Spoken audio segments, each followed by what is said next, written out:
Chapter 31, The Tale of Despereaux. A Song in the Dark. The terrible foul odor of the dungeon did not bother Meg. Perhaps that is because sometimes when Uncle was giving her a good clout to the ear, he missed his mark and delivered a good clout to Meg's nose instead. This happened often enough that it interrupted the proper workings of Meg's senses. And so it was that overwhelming stench of despair and hopelessness and evil was not at all discernible to her, and she went happily down the twisting and turning stairs. "Gore," she shouted, "it's dark, ain't it?"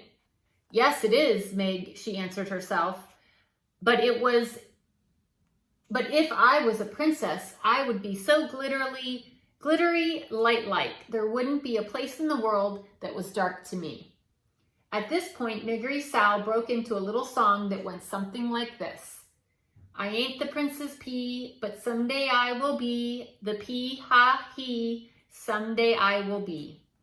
Mig, as you can imagine, wasn't much of a singer, more of a bellower, really. But in her little song, there was, to the rightly tuned ear, a certain kind of music. And as Mig went singing down the stairs into the dungeon, there appeared from the shadows a rat, wrapped in a cloak of red and wearing a spoon on his head. "Yes, yes," whispered the rat, "a lovely song, just the song I've been waiting to hear." And Roscuro quietly fell in step beside Miggery Sal. At the bottom of the stairs, Mig shouted out into the darkness, "Gore, it's me, Miggery Sal. Most calls me Mig, delivering your food. Come and get it, Mr. Deep Downs." There was no response. The dungeon was quiet, but it was not quiet in a good way. It was quiet in an ominous way. It was quiet in the way of small, frightening sounds. There was the snail-like slither of water oozing down the walls, and from around the darkened corner there came the low moan of someone in pain.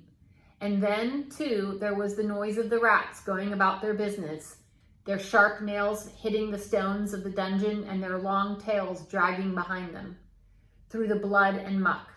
Reader, if you were standing in the dungeon, you would certainly hear all of these disturbing and ominous sounds.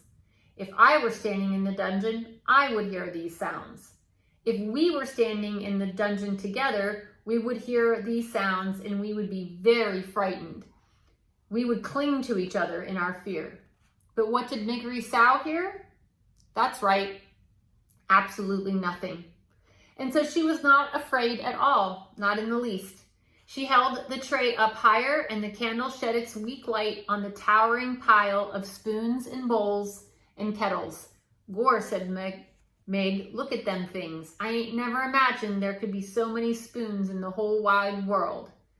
"There is more to this world than anyone could imagine," said a booming voice from the darkness. "True, true," whispered Roscuro. "The old jailer speaks true." "Gore," said Meg, "who said that?" And she turned in the direction of the jailer's voice.